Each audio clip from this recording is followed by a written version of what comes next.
Wednesday, October 19th, 3:43 a.m. 2022, another fire alarm. There are two logical explanations. Number one is harassment. This is about harassing my husband and I, and because this started when we moved in. And number two is this is about embezzlement and emergency services fraud and budget padding. This is about padding police. This is about using criminals, protected criminals, drug addicts to pad budgets.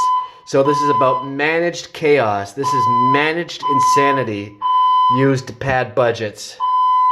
And it's a make-work project for fire, EMS, police, and mental health and community development programs. Community development programs, which are really just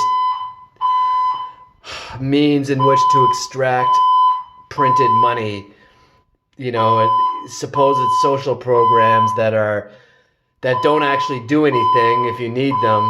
They're just means for criminals to extract money from the taxpayer.